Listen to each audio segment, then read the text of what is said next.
것도 있고 우리 집에는 이런 것도 있고 그리고 막 자랑을 합니다. 그런데 제가 불뚝 말을 끊으며 이야기하기를 우리 집에도 이런 것이 있어. 그런데 사실은 없죠. 우리 집이 얼마나 잘 사는 줄 알아? 우리 집에도 없는 게 없어. 뭐 옛날 이야기식으로 금송아지도 이야기하고 뭐 별의별 걸 이야기를 다 합니다. 왜? 지지 않으려고. 그러고 나서 그 거짓말을 해놓고 나서 나중에 그 거짓말이 들통날까 봐 전전긍긍했던 생각이 납니다. 아마 우리 모두에게는 이런 경험이 내용은 다르고 정도는 다를지 모르지만 아마 한두 번은 있었을 것입니다. 그리고 그 거짓으로 인해서 두려움이 우리 삶 가운데 있었고 그 두려움을 또 감추기 위해서 애를 썼던 그러한 경험들이 아마 우리에게는 있을 것입니다. 그래서 그런지 우리 한국 속담에 이런 말이 있죠. 매도 먼저 맞는 것이 낫다. 왜? 매를 맞는 게 아픈데 어떻게 먼저 맞는 것이 낫습니까? 차라리 맞아 아픈 것이 기다리면서 매를 맞아야 한다고 하는 그 두려움 가운데 있는 것보다 낫다라는 이야기죠. 그만큼 두려움은 우리의 삶을 피폐하게 만드는 그러한 것을 가지고 있습니다. 우리 모두가 이 삶 안에 이 두려움의 시간들이 있죠. 우리가 이 두려움을 바로 이해하지 못하면 또 이 두려움을 우리 삶 가운데 해결해내지 못하면 우리는 바른 삶을 살 수가 없습니다. 과연 어떻게 하면 이 두려움, 인간의 두려움, 세상의 사람들이 나에게 어떻게 평가할까에 대한 두려움, 이러한 두려움의 부분들을 우리는 해결할 수 있을까요? 어떻게 하면 우리는 이 두려움으로부터 오는 그러한 우리를 가두는 것으로부터 우리는 벗어날 수 있을까요? 오늘 우리는 이것을 하나님이 무엇이라고 말씀하시는지 그 말씀을 같이 보고자 합니다. 본문은 마태복음 14장 1절에서 13절의 말씀입니다. 같이 말씀을 봉독하죠. 그때에 본문왕 헤롯이 예수의 소문을 듣고 그 신하에게 이르되 이는 세례 요한이라 그가 죽은 자 가운데서 살아났으니 그러므로 이런 능력이 그 속에서 역사하는도다 하더니 전에 헤롯이 그 동생 빌립의 아내 헤로디아의 일로 요한을 잡아 결박하여 옥에 가두었으니 이는 요한이 헤롯에게 말하되 당신이 그 여자를 차지하는 것이 옳지 않다 하였습니다. 헤롯이 요한을 죽이려 하되 무리가 그를 선지자로 여김으로 그를 두려워하더니 마침 헤롯의 생일이 되어 헤로디아의 딸이 연석을 가운데 춤을 추어 헤롯을 기쁘게 하니 헤롯이 맹세로 그에게 무엇이든지 달라는 대로 주겠다고 약속하거늘 그가 제 어머니의 시킴을 듣고 이르되 세례 요한의 머리를 소반에 얹어 여기서 내게 주소서 하니 왕이 근심하나 자기가 맹세한 것과 그 함께 앉은 사람들 때문에 주라 명하고 사람을 보내어 옥에서 요한의 목을 베어 그 머리를 소반에 얹어서 그 소녀에게 주니 그가 자기 어머니께로 가져가니라. 요한의 제자들이 와서 시체를 가져다가 장사하고 가서 예수께 아뢰니라. 예수께서 들으시고 배를 타고 떠나사. 아멘.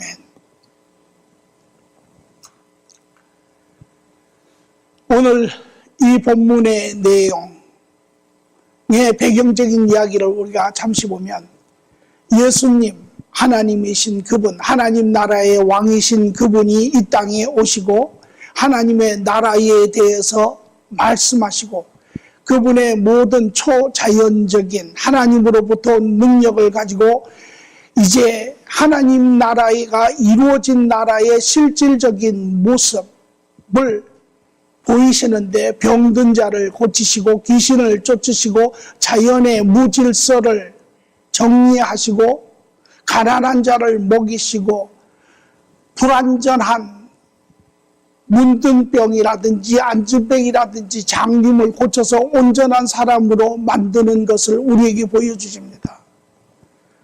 이것이 내가 너희에게 주고자 하는 하나님의 나라의 모습이라는 것이죠. 그러므로 모든 자들, 죄 가운데 있는 자들은 이제 일어나 이 복음을 듣고 하나님 앞으로 나아오라. 너희의 죄를 고백하며 이제 하나님이 너희에게 주시고자 하는 새 생명의 삶을 원하여 나아오라라고 청하시지요. 그러나 그 복음을 듣는 여러 사람에게 반응은 다 달랐습니다.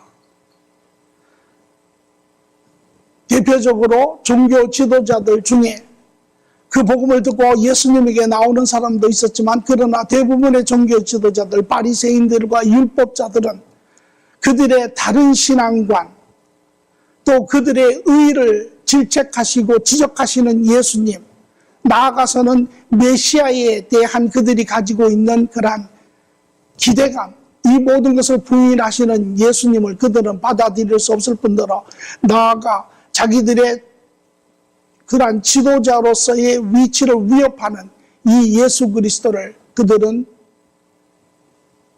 거부합니다. 그들은 예수 그리스도의 그 모든 증거를 다 보았음에도 불구하고 그들이 원하는 것을 택하여 예수를 부인하는가 하면, 또 반대로 작은 소수인 12 제자들은 비록 바리새인들로부터 그러한 잘못된 종교관을 받았지만 그 예수 그리스도께서 보이시고 말씀하시고 들려주시는 그 진리에, 그 부인할 수 없는 그 증거에 그들은 혼동스러움에도 불구하고 예수님을 받아들이고 예수님을 쫓아가기 시작합니다. 그런가 하면 군중들은 그 예수님의 그러한 수많은 증거와 이것을 보며 이가 하나님으로부터 온 자임에 틀림이 없다라고 그렇게 이야기하지만, 그러나 예수님이 그들에게 주고자 하는 그러한 죄사함, 또 하나님 나라의 삶에는 관심이 없고 그들이 현실적인 삶의 문제들, 그들이 먹고 마시고 편안하고 사는 그러한 선지자로서 그들의 왕으로 삼고자 하는, 그래서 로마 제국으로부터 자유하고 이제 하나님의 영광 가운데 많은 사람들로부터 존경을 받으며 이제 하나님의 다윗이 누렸던 그러한 풍성함을 누리기를 기대하는 그러한 사람들, 이제 예수 그리스도께서는 모든 복음을 증거하시고 이제 그들을 반대하는, 그들을 거부하는 사람들을 떠나 이제 남은 삶의 시간들을 이 12 제자들과 더불어 아직도 복음을 듣기를 원하는 자들에게 가시며 복음을 증거하십니다. 오늘 이제 그 중에 한 사람이 이 복음을 접하게 되는데요. 그가 바로 분봉왕 헤롯이라고 하는 사람입니다. 오늘 이 헤롯은 과연 이 예수 그리스도의 복음을 듣고 그의 영원한 생명이 어떻게 결정이 되는지 오늘 우리는 그 내용을 같이 보며 그 안에 인간이 가지고 있는 이 두려움이 어떻게 복음을 거부하는지를 우리는 또한 보고자 합니다. 시작해 보니 그때에 분봉왕 헤롯이 예수의 소문을 듣고 라고 이야기가 시작이 됩니다. 그래서 예수님의 이 복음, 생명의 복음은 지속적으로 전하여지고 있지요. 예수님이 계시던 그곳에도, 예수님을 부인하던 이스라엘에도, 나사렛에도, 가버나움에도 그 복음은 지속적으로 전하여지고 그들이 그 복음을 거부하며 예수님은 그들을 떠나 복음을 듣는 자들에게로 향하고 계시는 것을 볼 수 있습니다. 오늘 여기에 분봉왕 헤롯이 예수의 소문을 듣고라고 이야기를 합니다. 분봉왕에 대해서 우리는 좀 알 필요가 있습니다. 여러분이 헤롯이라고 하는 왕에 대해서 이야기를 많이 들었죠. 여러분이 잘 아는 헤롯 왕은 예수 그리스도가 태어나셨을 때 이제 동방 박사들이 이스라엘에 와서 예루살렘에 와서 이스라엘의 왕을 이야기를 할 때 그때 헤롯 왕이 이제 조용히 조사를 한 후에 베들레헴에 한 아이가 태어난 것을 알고 결국은 이제 그곳에가 2살 미만의 아이들을 다 죽여버리는 그러한 사건이 있죠. 이 헤롯 왕은 지금 이야기하는 이 헤롯 왕의 아버지입니다. 헤롯 왕은 우리가 그 족보를 조금 따져보면 이 헤롯 왕은 원래 유대인이 아닙니다. 헤롯 왕은 에서의 후손입니다. 이두미인이라고 이야기를 하죠. 그래서 다시 말하면 아랍 사람입니다. 그러나 이 헤롯 왕이 이 로마 황제의 은총을 입어서 이제 유대 왕이 되지요. 그런데 이 헤롯 왕의 문제는 첫째는 유대인이 아닐 뿐더러 둘째는 이 헤롯 왕이 사마리아 여인과 결혼을 합니다. 그래서 그가 유대 왕이 되었을 때도 항상 그에게는 마음에 불편함이 있습니다. 왜?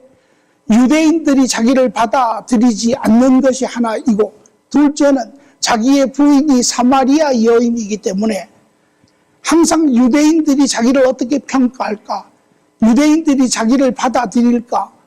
여기에 대해서 항상 노심초사하는 그러한 삶을 살았습니다. 이 헤롯 왕이 죽은 후에 이제 이 유대를 세 부분으로 나누어집니다. 세 지역으로. 물론 헤롯 왕에는 많은 자식들이 있었습니다. 그럼에도 불구하고 헤롯 왕은 자기의 모든 영토를 세 아들들에게 나눠주는데요. 그 세 사람이 바로 여기에 나오는 것처럼 헤롯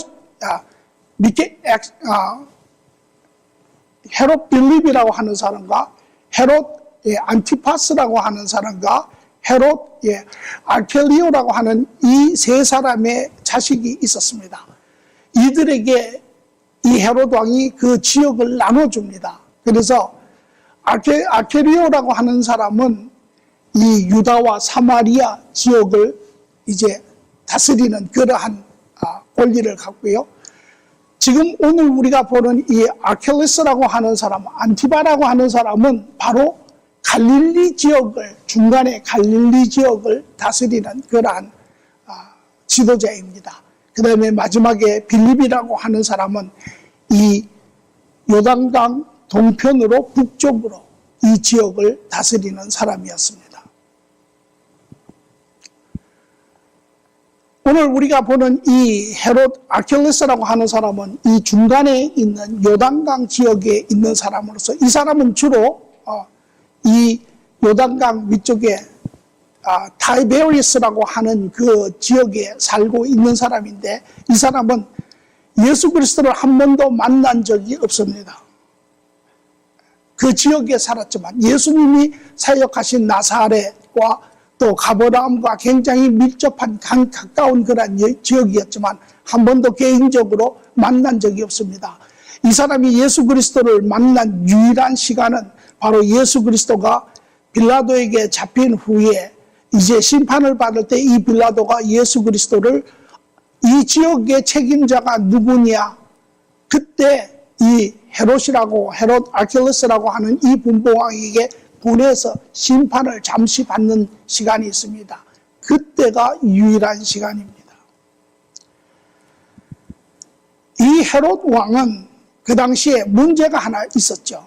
무엇이냐면 자기 동생 빌립의 아들 헤로디아를 취한 것입니다. 여기에 빌립은 북쪽에 있는 이 빌립이 아닙니다. 다른 동생, 이복 동생 빌립인데 그 빌립은 로마에 살고 있는 자입니다. 이 헤롯이 로마에 방문을 해서 자기의 동생 빌립을 만나게 되고 그 빌립의 아내 헤로디아라고 하는 여인을 보았습니다. 그런데 이 여인은 아주 음란한, 질이 좋지 못한 여인입니다. 그럼에도 불구하고 이 헤롯이라고 하는 왕이, 원래는 왕이라고 이름을 붙이지만 왕은 아닙니다. 그 지역 행정관 뭐 이런 정도죠. 그러나 편의상 자기들이 이제 왕이라고 이름을 붙이는 것인데요. 그 헤로디아를 보고 이제 그러한 성적인 그러한 충동을 느끼게 됩니다. 그러나 이 헤롯은 이미 이 당시에 결혼을 한 자입니다. 아라비아의 왕, 지금으로 이야기하면 여기 사해 이 지역에 조그마한 나라가 있는데 아라비아의 그 딸과 결혼을 해서 이미 결혼을 한 사람입니다. 그러나 그가 로마에 가서 빌립을 만나고 그 아내를 보고 이제 서로 어떠한 성적인 그러한 충동을 느끼고, 그래서 그 헤로디아에게 이야기를 하죠. 빌립과 남편과 이혼을 하고 나에게로 오라. 그러면 내가 내 아내와 이혼을 하고 내가 너를 맞이하리라. 그런데 그 헤로디아가 그 조건을 받아들이고 자기 남편 빌립과 이혼을 하고 이 헤롯에게로 오게 됩니다. 헤롯이 그 여자를 받아들이기 위해서 자기 본 아내와 이혼을 하고 이제 그 아내를 받아들였을 때 이 이스라엘 사람들이 아주 반발을 했죠. 왜냐하면 법적으로 이혼을 하는 것은 유대법으로 받아들일 수 없기 때문에. 뿐만 아니라 이 헤롯은 나중에 그 본처, 아라비아의 그 딸인 그 본처로 인해서 그 장인된 사람으로부터 전쟁이 시작이 됩니다. 그리고 그 전쟁으로 인해서 전멸당하게 되었을 때 로마의 황제가 가까스로 그 사람을 구해줘서 살게 됩니다. 뿐만 아니라 이 역사를 보면 이 헤로디아라고 하는 여인이 왕비가 되고 싶어서 이제 저 위에 있는 빌립의 땅을 점령하려고 합니다. 그러나 그 땅이 자기들 뜻대로 되지 아니하고 로마 황제가 간섭을 해서 그 땅을 아그리빠라고 하는 왕이 차지하게 됩니다. 그 후에 이제 여기에 아그리빠 왕에 대하여 반발을 느낀 이 헤로디아가 자기 남편을 이제 간청을 해서 로마 황제에게 권하여 자기가 왕비가 되게 해달라라고 청하러 갔는데, 그때 아그리빠 왕이 이 헤롯 왕의 그러한 와의 반담의 관계 안에 일종의 모략을 쓰는데 반란의 기미가 있는 것을 로마 황제에게 이야기함으로 인해서 결국은 이 헤롯 왕은 나중에 로마 황제에 의해서 쫓겨서 사막에서 죽게 되는 그러한 삶의 모습을 가지고 있습니다. 이것이 지금 우리가 이야기하는 헤롯 왕의 내용입니다. 그리고 이제 이 헤롯 왕이 오늘 본문에 보니까 예수의 소문을 들었다. 만난 적은 없습니다. 그러나 예수 그리스도에 대한 소문을 들었지요. 그 당시에 마태복음 16장 13절에 34절에서 이야기하는 것처럼 예수 그리스도에 관한 소문이 전 지역에 퍼졌죠. 특히 갈릴리 지역에. 그것이 예수님의 첫 사역의 중심이었으니까 나사렛과 가버나움 영역으로 인해서. 그래서 그분이 행하신 모든 것들이 이제 퍼졌는데, 여기에 보니까 예수께서 빌립보 가이사 지방에 이르러 제자들에게 물어 이르시되 사람들이 인자를 누구라 하느냐. 그 시대, 그 당시에 그 지역에서 퍼져 있는 그러한 소문들에 대해서 묻습니다. 그래야 했더니 더러는 세례 요한이라, 더러는 엘리야라, 더러 어떤 이는 예레미야라, 선지자 중에 하나라 하나이다. 이것이 제자들도 들은 소문이고 그 시대에 지역에서 퍼져 있는 소문입니다.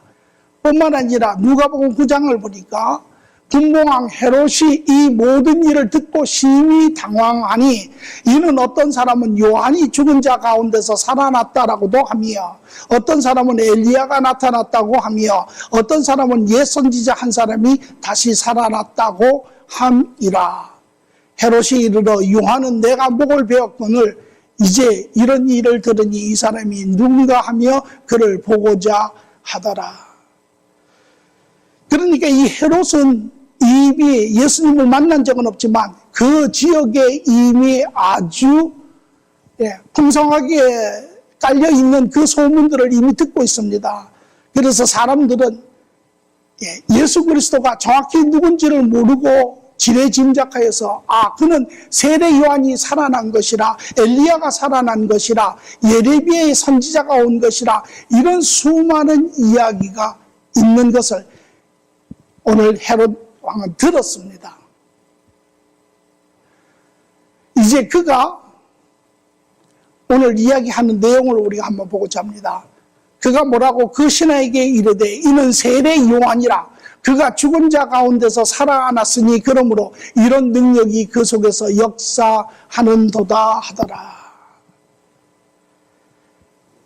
모든 이야기를 듣고 사람들이 평가하는 부분도 듣고 오늘도 예수 그리스도께서 이미 이 땅에 오셔서 말씀으로 행위로 드러내신 모든 부인할 수 없는 수많은 하나님의 영역들을 이미 듣고 보았습니다. 그런데 이 헤롯의 선택은 무엇입니까? 이는 말하기를 이는 예수 그리스도를 보며 세례 요한이 죽은 자 가운데서 살아난 자다라고 이야기를 합니다. 왜? 무엇이 이 헤롯 왕으로 하여금 예수 그리스도를 있는 그대로 드러난 모든 증거대로 하나님의 아들이신 그리스도로 받아들이지 아니하고 그를 부활한 세례 요한으로 받아들인 이유가 무엇일까요? 무엇이 그로 하여금 이미 드러난 부인할 수 없는 수많은 증거에도 불구하고 예수 그리스도로 받아들이지 아니하고 죽은 세례 요한이 부활한 것으로 보는 이유가 무엇일까요? 오늘 그것은 바로 그의 행위와 관계가 있지요. 우리가 이미 이야기를 본 것처럼 이 헤롯 왕은 세례 요한을 죽인 자입니다. 원래부터 세례 요한을 죽이려고 한 것은 아닙니다. 이 헤롯은 이 세례 요한에 대해서 성경의 여러 군데를 찾아보면 굉장히 관심이 있었습니다. 그는 이 세례 요한이 바로 이스라엘의 모든 민족으로부터 존경받는 선지자인 것도 알았습니다. 그리고 세례 요한이 행하는 모든 이적과 기적과 모든 말씀에 대해서도 상당히 관심이 있었습니다. 그래서 이 세례 요한도 이 헤롯 왕의 잘못된 그런 헤로디아를 이혼을 하고 그 아내 본처를 버리고 동생의 아내를 취하는 것을 지적하고 책망할 때 이 헤롯도 비록 마음에 번민은 있었고 괴롭기는 하였지만 그 세례 요한을 죽이려고 하지는 않았습니다. 그러나 가락한 자가 하나가 더 있는데 그것이 바로 헤로디아죠. 그 여인이 아주 목에 가시가 걸린 것처럼 이 세례 요한을 아주 미워했습니다. 그래서 오늘 본문이 이야기한 것처럼 그의 생일날 모든 이제 귀족들이 왕들이 초청을 받고 그 가운데 그 딸이 헤롯 왕을 기쁘게 하는 이제 아주 음란한 춤을 추지요. 그 당시에 그것이 내용입니다. 잔치의 내용이 술을 마시고 춤을 추고 흥을 돋구고 그리고 마지막은 전부 다 혼전 성관계를 하는 그러한 내용의 부분입니다. 여기에 이제 헤로디아가 자기 딸 살람이라고 역사저서에 나와 있죠. 이 딸에게 시킵니다. 가서 세례 요한의 목을 달라 하라. 그리고 그것을 요구를 하였더니 헤롯이 많은 사람 앞에 약속을 한 것임으로 인하여 어길 수 없어서 세례 요한을 죽이고 이제 그 목을 주었습니다. 이러한 이러한 헤롯 왕에는 항상 마음에 큰 짐이 있었습니다. 첫째는 이스라엘의 모든 사람들이 바로 이 세례 요한을 선지자로 알고 있다라고 하는 사실입니다. 그런데 그 선지자를 자기가 죽인 것이죠. 그러므로 안 그래도 이스라엘 사람들에게 어떻게 하면 환심을 사려는지, 어떻게 하면 이스라엘 사람으로부터 왕으로 인정을 받으려고 전전긍긍하는 이 헤롯이 이제 선지자인 세례 요한까지 죽였으므로 이제 그는 이스라엘 백성들이 일으킬 그러한 폭동에 대해서도 큰 두려움을 가지고 있는 자입니다. 이것이 그의 내면에 깔려 있는 것이죠. 어떻게 하면 이 상황에서 벗어날 수 있을까? 어떻게 하면 이러한 여건을 내려놓을 수 있을까? 그것이 바로 예수 그리스도의 소문을 들었을 때 그의 예수 그리스도의 모든 이적과 기적과 그분의 모든 진리와 생명의 말씀을 들음에도 불구하고 그 모든 진리에 대해서 눈을 감고 오히려 그가 택하여 바라본 것은 바로 그 자기가 죽인 세례 요한이 다시 살아난 자라고 하는 것을 표면에 내어놓음으로 인하여 이스라엘에게 자기 합리화를 시키고 나아가서는 이스라엘에게 인정을 받을 수 있는 자기의 죄를 면할 수 있는 선택이 바로 이 헤롯 왕의 선택입니다. 다시 말하면 그 내면에 가지고 죄를 짓고 거기에 대한 두려움, 그 두려움을 합리화하고자 하는 그의 선택이 바로 예수 그리스도는 하나님의 아들이 살아계신 그리스도가 아니라 바로 부활한 세례 요한이다라고 이야기를 하는 것입니다. 이것이 그가 믿고 싶은 것이고 이것이 그가 자기 스스로를 합리화하려고 하는 것이고 이것이 바로 그가 이스라엘로부터 인하여 인정을 받으려고 하는 그 노력이죠. 그래서 우리의 죄에 대한 두려움, 또 죄를 지음으로 인하여 사람들이 우리에게 무엇이라고 평가할까 하는 그 두려움은 우리의 눈을 결국은 멀게 하고 예수 그리스도로 인하여 그분을 거부하며 예수 그리스도로 인하여 떠나게 하는 것을 우리는 볼 수 있습니다. 오늘 우리의 삶도 뒤돌아보면 우리 삶 안에 있는 내면의 두려움, 잘못에 대한 두려움, 그 잘못으로 인하여 사람들이 나에게 어떻게 평가할까, 세상이 어떻게 나를 받아들일까 하는 그 두려움이 너무나 커서 우리는 옳은 것을 옳다고 이야기하지 못하고 바른 것을 바르다고 이야기하지 못하고 오히려 그것을 버리고 진리를 버리고 옳음을 버리고 그리스도를 버리고 오히려 세상과 타협하고 오히려 세상의 길을 택하며 오히려 세상으로부터 인정받으려고 하는 그러한 모습이 우리에게는 있죠. 아마 혹 여러분 가운데 이러한 경험이 있고 여러분은 이런 경험으로 인하여 남이 알지 못하는 가운데 오해를 한 그러한 경험이 있을 수도 있습니다.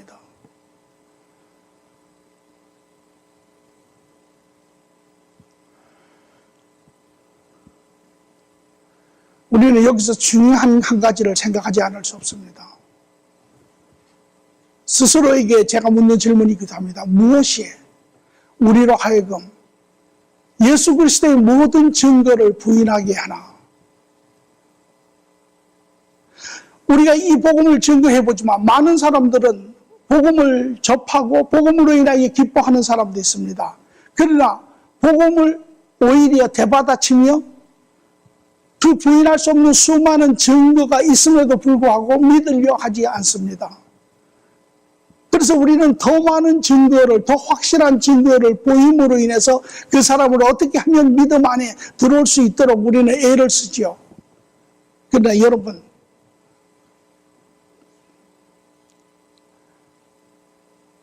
증거가 부족해서 안 믿는 것이 아닙니다. 증거가 차고 넘쳐도 믿지 않습니다.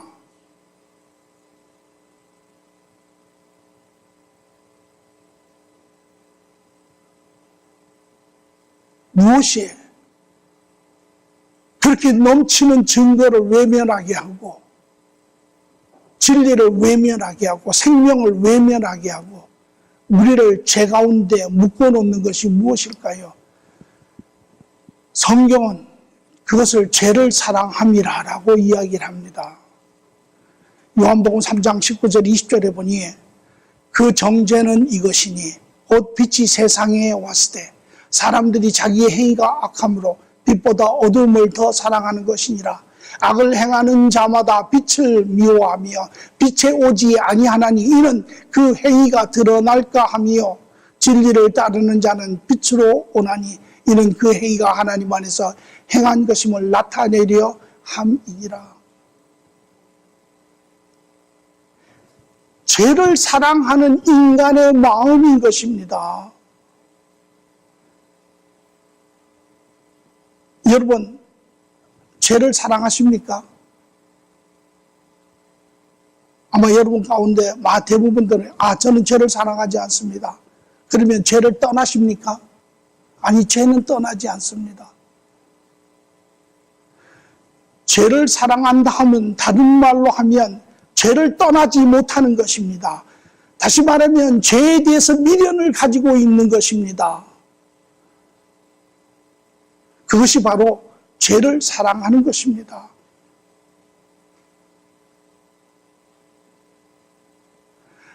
오늘 우리의 심령이 하나님을 만나게 되면 우리의 바른 삶이 무엇인지를 알며 인간이 인간답게 사는 것이 어떤 것인 줄을 알며 우리가 가야 하는 그 삶의 길이 무엇인지를 알 때 우리는 그 바른 것을 볼 때 나아가 우리가 살았던 그 죄된 세상과 비교하여 보았을 때 그 죄가 우리를 얼마나 피폐하게 만들며 그 죄가 우리를 얼마나 가두며 우리를 얼마나 공고하게 하며 우리를 얼마나 죽이는지를 우리가 발견할 때 우리는 비로소 그 죄에 대한 미련이 끊어지고 그 죄에 대한 원함이 내려놔지고 이제는 우리는 죄의 길을 떠나 의의 길로 살아가는 자들이 되지요.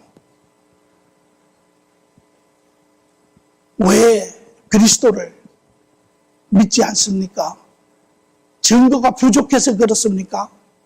그리스도께서 이 땅에 오셔서 그의 삶을 통하여 모든 것을 이루어주시고 보이시고 확신하셨음에도 불구하고 왜 인간을 믿지 않습니까? 이것은 증거가 부족해서도 아니요. 우리의 이해도가 작아서도 아니요. 이것은 바로 인간의 악한 마음 때문에 그렇습니다. 우리의 이러한 악한 마음이 세상을 두려워하며 하나님을 두려워하지 아니하며 오히려 눈에 보이는 가까운 것에 더 연연하며 사람들이 나에 대해서 무엇이라고 이야기할까가 더 두려우며 그러므로 예수님께서는 이렇게 이야기하시죠. 너희의 몸을 죽이는 자를 두려워하지 말라. 그러나 너희의 몸과 영혼을 죽이는 자를 두려워하라.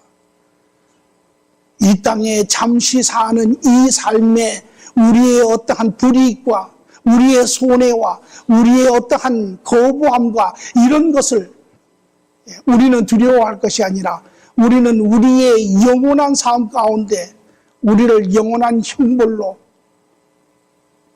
명하실 수 있는 그 하나님을 우리는 두려워하는 자들이 되어야 합니다.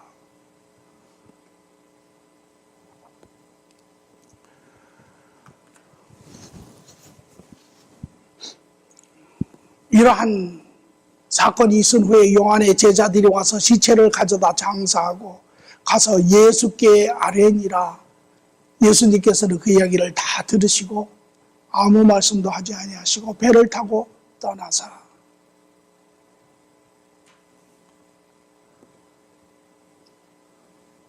예수를 거부하는 사람은 영원한 구원이 없습니다. 이 헤롯 왕은 복음을 들었음에도 불구하고 영생으로 거할 수 있는 자임에도 불구하고 그러나 그런 영생을 받지 못했습니다. 왜? 그의 악한 마음 때문에, 그의 두려움 때문에, 그의 타협 때문에, 그의 자기의 합리화 때문에.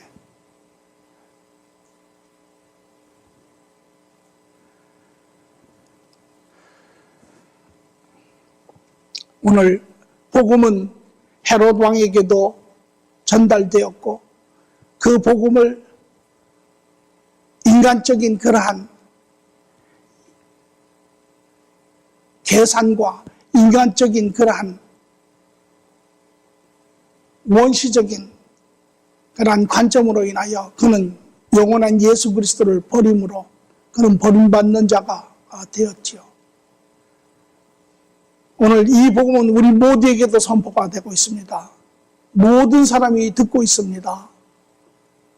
우리는 여전히 이런저런 이유로 수많은 이유로 우리의 변명을 우리의 핑계를 주님 앞에 내어놓고 있습니다.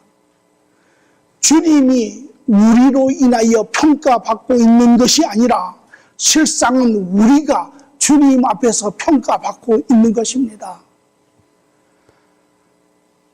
예수에 대한 선택은 우리의 영원한 운명을 결정합니다. 이 땅에서부터 시작하여 영원한 삶을.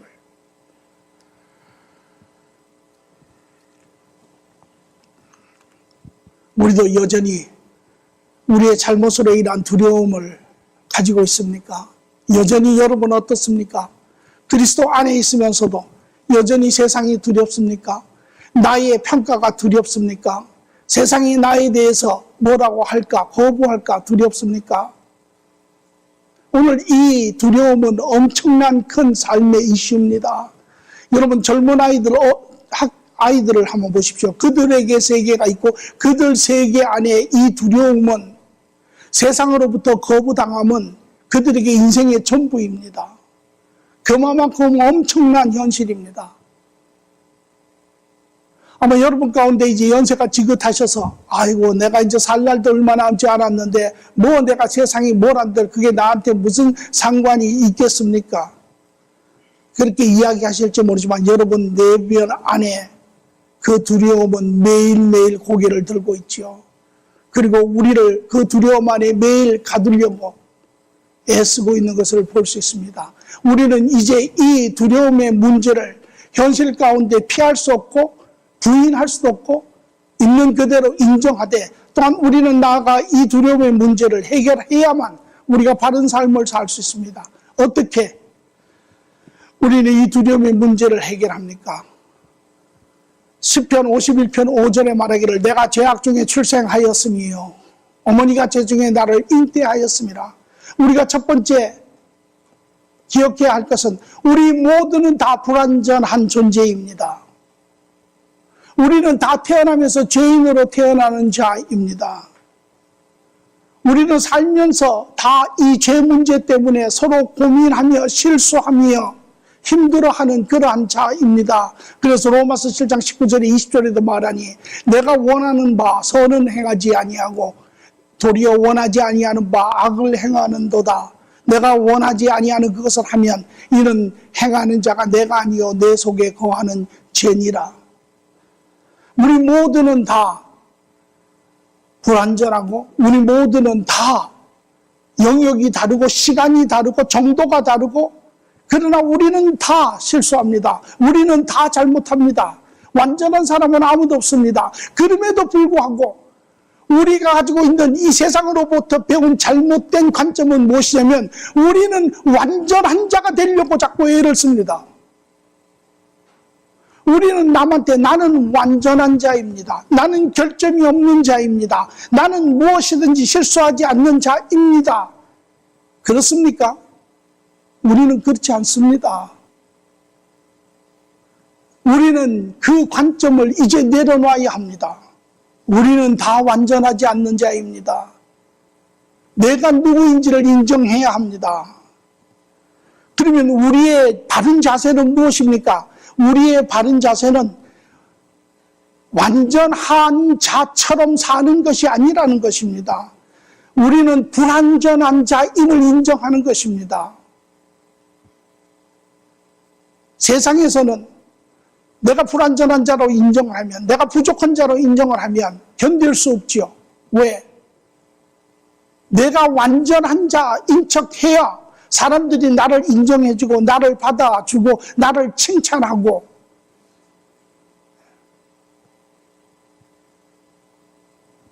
그러나 그것은 우리의 원모습이 아닙니다. 그러므로 우리는 불완전한 자인 것을 인정하며, 이러한 불완전한 자인 것을 인정할 때 우리는 이제 그 안에서 완전한 자의 모습을 배워가는 자들입니다.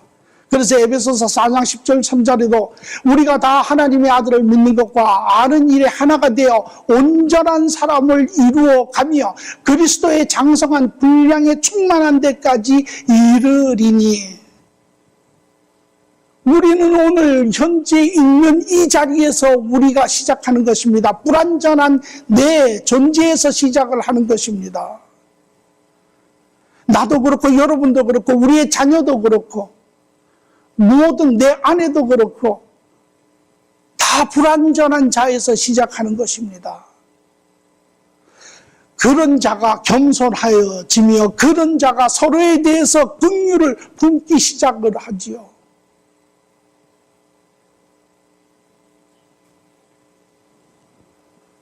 뿐만 아니라 이러한 우리의 연약한 부분을 아는 하나님께서 로마서 8장 3절 4절에 율법이 육신이 연약하여 할 수 없는 그것을 하나님은 하시나니, 이제 우리가 할 수 없었던 그것을 하나님께서 긍휼히 여기시고 아시고 그것을 우리로 하여금 할 수 있게끔 길을 내시니 곧 죄로 말미암아 자기 아들을 죄 있는 육신의 모양으로 보내어 육신의 죄를 정하사 모든 육신의 죄 연약함을 그 아들에게 전가하여 그 죄값을 지불하게 하시고 이제 죄 없다 우리에게 하시며 하나님과 관계가 회복된 우리에게 우리의 삶에 그분이 들어오시어 이제 그분과 함께 그 영을 따라 행하는 우리에게 이러한 율법의 모든 요구를 이루어지게 하려 하심이라.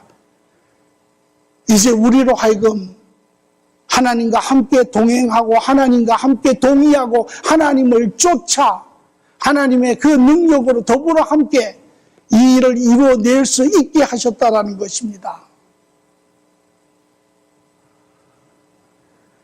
이제 우리는 하나님으로 인하여 내 육신으로 할 수는 없지만 이제 하나님과 우리가 함께 동행하여 그분의 도우심에 따라 나의 연약한 그 부분까지도 우리는 바른 길로 갈 수 있는 것이죠. 그래서 요한일서 1장 9절에서 이야기한 것처럼 만일 우리가 우리 죄를 자백하면 그는 맺으시고 의로우사 우리의 죄를 사하여 우리의 모든 불의에서 깨끗하게 하실 것이요. 우리가 할 것은 이제 그 두려움에 갇히는 것이 아니라 우리가 할 것은 이제 그 하나님을 신뢰하고 확신하고 그분 앞에 나아가 내 죄를 인정하는 것입니다. 내 죄를 인정하는 것은 하나님 앞에 죄를 고백하는 것이고 나로 인하여 상처를 입은 사람 앞에 가서 내 죄를 고백하는 것입니다. 우리는 하나님 앞에 고백하는 것은 잘합니다. 그러나 사람 앞에 고백하는 것은 잘하지 못하죠. 여러분 분명히 알아야 할 것은 하나님께서 무엇이라고 하냐면 너희가 너의 형제의 죄를 사하지 아니하면 내가 너의 죄를 사하지 아니한다는 것이, 이것은 two way입니다. one way가 절대 아닙니다. 하나님 앞에 내가 죄를 다 고백하였으니 그 죄가 다 사하여지리라, 그렇지 않습니다. 하나님에게 고백도 해야 하지만 사람에게도 나아가 고백을 해야 합니다. 어렵지요. 이것이 너무너무 어렵습니다. 그러나 우리가 내가 누구인지를 인정하고 그 그곳에서부터 시작하여 이제 우리의 넘어짐과 실수를 통하여 우리는 배워가는 자들입니다. 죄를 깨닫는 자입니다. 바른 길을 발견하는 자입니다. 그런 자는 지속적으로 실수하지 않습니다.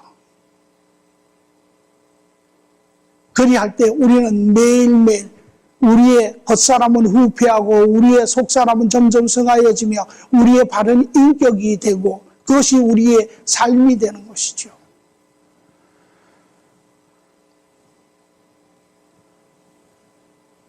이제 이것이 우리 안에 있는 두려움을, 세상이 우리에게 끼치는 그 두려움을, 인간의 죄성으로 인하여 우리를 붙들는 이 두려움을 이제 우리는 하나님 안에, 바른 관점 안에 이것을 떨쳐내고 우리는 그 안에서 바르게 자라가는 그러한 자들입니다.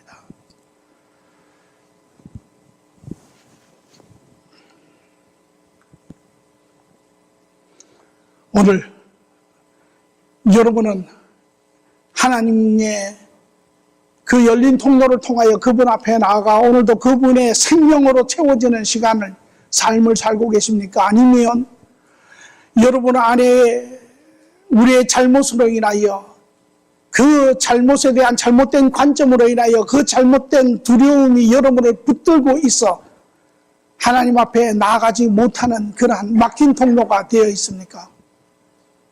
저는 오늘 여러분 모두가 이제 그 두려움을 이기시고 그 두려움에 붙잡히지 마시고 하나님 안에서 그 두려움을 이기시고 하나님 앞에 나아가시기 바랍니다.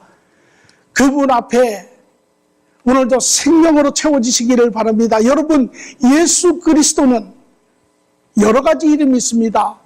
그분은 하나님의 아들이시고 그분은 메시아시고 그분은 그리스도시고, 그러나 그분의 본질은 생명이십니다. 그분이 여러분 삶 가운데 역사하시면 생명이 살아나는 역사가 있습니다. 죽음이 삶으로 바뀌어지고, 절망이 소망으로 바뀌어지고, 슬픔이 기쁨으로 바꿔지고, 미움이 사랑으로 바꿔지고, 고통이 안식으로 바꿔지는 실질적인 역사가, 생명이 바로 예수 그리스도신 것입니다. 우리는 매일매일 이 열린 통로가 되어서 이 생명이신 주님과 연결이 되어 주님의 채워지심으로 우리의 심령이 회복이 되고, 우리의 기쁨이 회복이 되고, 우리의 소망이 회복이 되고, 우리의 확신이 회복이 될 때 우리는 비로소 이 땅에 세상을 이기며 세상의 열매를 맺으며 그리스도의 자녀로서의 삶을 사는 자가 될 줄 확신합니다.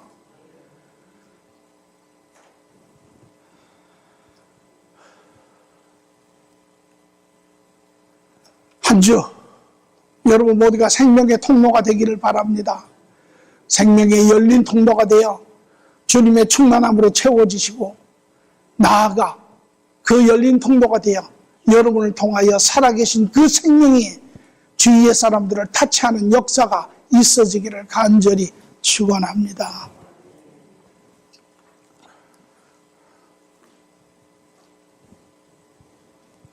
좋으신 아버지 하나님 감사합니다.